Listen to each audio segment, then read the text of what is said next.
Hey guys, it's Kazi here, and we're going to go ahead and take a look at the new Pat to Power Kid Goku EZA. So, if you're watching this on the 20th of March, the guy's already out. He's going to be hitting Dokkan Battle roughly around the morning of the 20th of March. So, definitely go ahead and go do his little event. So, right here, I just want to go ahead and jump straight into his little kit. There are a couple of key things to know that did change. We'll go through it as we go down the kit.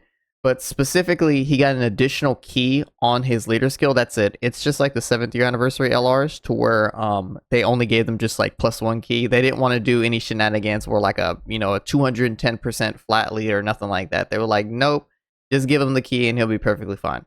He's still going to be leading DB Saga, Youth, or Exploding Rage, and he still has a Dragon Ball Seekers or Bond of Friendship category as the extra attack and defense.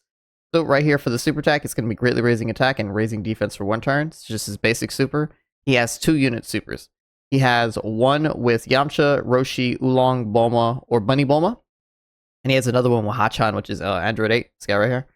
So this thing right here well, for one, the unit super attacks aren't different at all.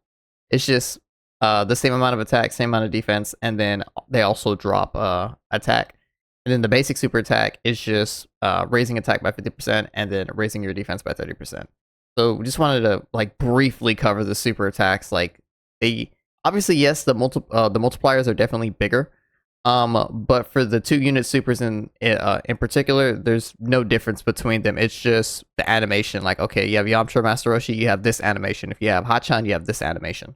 I thought it was pretty funny that they actually excluded the Berserk Hachan.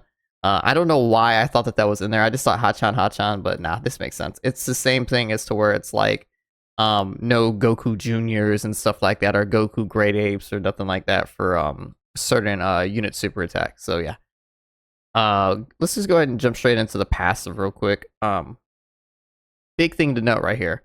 We're gonna go ahead and just run down the basic effects, but he's still gonna be Rainbow Orb changing, and he has the 159% attack and defense. This right here is the big change, this support that he gives. So he's going to give Key 3 attack and defense 50 to DB Saga, Youth, and the Dragon Ball Seekers category. Versus or. Either one of these, you're going to get that support. This is huge. So Dragon Ball Seekers, this for one was not a part of the previous version of the card.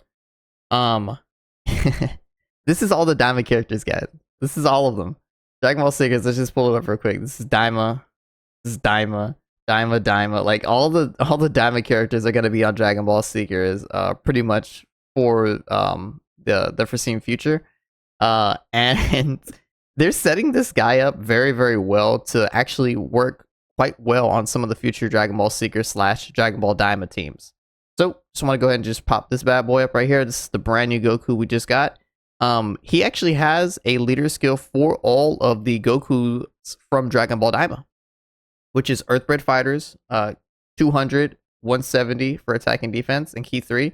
And then his additional HP attack and defense of 50, making him a 250, 220, 220 lead, is Dragon Ball Seekers and Youth. Which means Dragon Ball Seekers is all the Daima Gokus, because they're all on Earthbred Fighters, and they're all Dragon Ball Seekers. So this guy also is on that lead, that perfect 250, 220, 220 lead for the new Goku. But specifically, he's going to work fairly well with the Dragon Ball Daima characters because of this Dragon Ball Seekers support, and it's massive too. It's Key 3 attack defense of 50%. Yeah, we already covered the fact that he does Rainbow Orb changing. When he's attacking with 12 or more key, attacking defense of 159, another massive buff on super attack that you will see. Trust me, you will see this massive buff. For every key spear obtained, attacking defense of 30%, which is a nuking lead, but it also serves to give you quite a bit of defense. So like this is just a lot of like defense coming in when he's actually attacking, as well as him getting it like roughly start a turn. Like you need to make him collect all the orbs and stuff. How you're gonna want to run this guy is definitely more in the 3rd slot though. And then for every Rainbow Key Spear obtained, he's gonna get a chance of performing a crit and damage reduction rate of 10%. So just important to note for you guys that are new to Dokkan Battle, the most Rainbow Key Spears you can get in a turn is 5. 5 just flat. 5 and there's no connectors, meaning that if you get 5 Rainbow Orbs, you only get 5 key that turn. You can't get any more key because there's no connectors. There's no, typically Rainbow Orbs, they connect. Let's say there's a red orb at the beginning of a stray of rainbow orbs. There's a red orb at the start. It's the first orb you pick up, and then there's 2 rainbow orbs behind it. And at the very back of that second rainbow orb, there's another red orb. You click on that first red orb, it'll take all of the rainbow orbs and the red orb at the back. Rainbow orbs serve as a connector between same type color orbs. So it's important to note that when you get a strand of the maximum rainbow orbs, which is 5, that's all you can get. You can in fact get a strand of 4 rainbow orbs and then a couple of other the same type key, like you can get a couple of like int orbs at the end of a strand of 4 rainbow orbs, or vice versa, 2 rainbow orbs and then 4 2 same type key sphere orbs and then 4 rainbow orbs right behind it. You could do something like that. But the most key you can get if you're maximizing this rainbow key sphere part of his passive, and the most crit and damage reduction you can get is just 5. So 50 crit and then 50 damage reduction is the max that this guy can get with all these rainbow orbs. Really important thing to note as well, when you're actually going for this specifically, you need to know like roughly like, okay, how many rainbow orbs am I actually going to get a turn? For a lot of these rainbow orb changes, I'd honestly say anywhere between 2 to 3. Like 2 to 3 is like roughly what you're gonna get. It's honestly quite rare that you'll get 4 unless you have like multiple people in the same turn doing rainbow orb changing, which in my opinion isn't really the greatest. You kind of only want like maybe 1 or 2 people on the squad that rainbow orb change, and then you kind of want them as like a floater. You don't really want to have them appear in the same rotation. The main issue is what I had said before. You can actually find yourself in a situation to where there's just nothing but rainbow orb key spears on the field, and you're kind of forced into a situation to where you have to get less key because there's nothing but rainbow orb keys. There's no same types for you, and you can't heal off of those either. So it's just important to note about these rainbow orb changes. They're definitely great. I'm not saying they're bad. I'm just saying that too much of anything is bad. Pretty much most things in moderation are good. And this guy is a pretty solid example of it. But yeah, just wanted to go ahead and preface that about rainbow key spears. He also has a couple more parts of his passive, depending on how many key spears you actually obtain. So, big thing right here. 1 or more key spears obtained as the third attacker. 3 or more key spears obtained as the third attacker. 5 or more key spears obtained as the third attacker. This is just screaming at you, third slot unit. And that's where this guy's going to be on most teams. Actually, it's the third slot.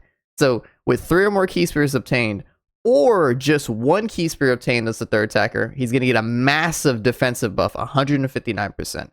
5 or more key spears obtained, or 3 or more key spears obtained as the third attacker, you're going to launch an additional attack that has a great chance of becoming a super attack. So it's not a guaranteed super, but a great chance is 70%. So it's pretty damn high. 7 or more key spears obtained, or 5 or more key spears obtained as a third attacker. All allies try to perform a crit and damage reduction rate of 8%. All allies attacking defense 8% for multiple turns, for 2 turns. This is a really, really, really good, specifically floating kit right here. Floating meaning that you put the unit in the third slot and you never put him in the first or second slot. You keep the guy floating. You always keep him on that third rotation. When you put him in the third slot, you won't see him for 3 turns pretty much. So yeah, I mean, this is just a really, really good overall kit. He is a fantastic supporter. He has most of what you'd expect that is necessary for a support unit. Of course, the support is there. He also has the defensive capabilities with that damage reduction that you're going to get from Rainbow Orbs damage reduction rate. Like I said, don't count on getting like 4 and 5 a lot. Count on getting anywhere between like 1 and 3. I'd honestly say 2 and 3 right there is roughly where you're going to be expecting to get every single turn that you use in this guy. Because do keep in mind, guys, you still want to get at least 5 or more key spears obtained. Like I said, you're going to be putting this guy in the third slot. It's just screaming at you to put him in the third slot. You want to get that 5 key spears obtained. Good thing is, though, is they kind of thought this kid a little bit through.